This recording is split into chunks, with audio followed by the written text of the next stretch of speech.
Hello guys, welcome back to the channel. In today's video, I'm going to show you how you can remove software update on a Samsung Galaxy phone. Okay, let's get into it guys. I have opened my Samsung Galaxy phone and I'm going to show you how you can remove software update.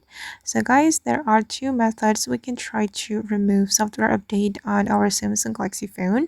The first method you can try is resetting your Samsung Galaxy phone. And I'm going to show you how we can reset our phone.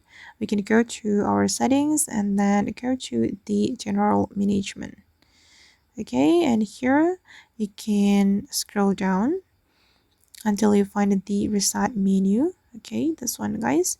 And then here we can scroll down again until we find factory data reset. Okay, and then scroll down until you find the reset and just click on this button and then your phone will be back to its default state. And it means that the software update on your Samsung Galaxy phone will be removed.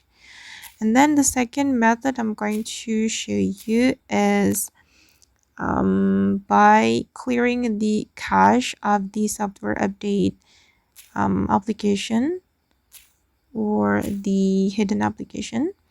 Okay, I'm going to go to the settings and then I'm going to select the app settings, and here we need to show the hidden apps. You can click on this icon. All right, and then here you can choose show system apps. Okay, don't forget to click on the OK button, and then you're going to search for software update. Oops, sorry guys. You can choose software update. You can search for the software update, and then you need to delete the cache and also the data of this application. But I'm not gonna do that because I don't want to remove software update on my Samsung Galaxy phone. Okay, and then you can wait guys.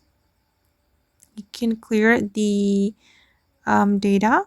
It's like the software update, this one, and then you're going to go to the storage and then clear the cache. And after that, I hope the software update on your Samsung Galaxy phone will be removed automatically. Okay guys, and that's all the way to remove software update on a Samsung Galaxy phone. I hope this tutorial will works on your phone. Thank you so much for watching. If you found this tutorial useful, don't forget to hit the like button, leave your comments, and also subscribe to this channel. See you in the next video guys.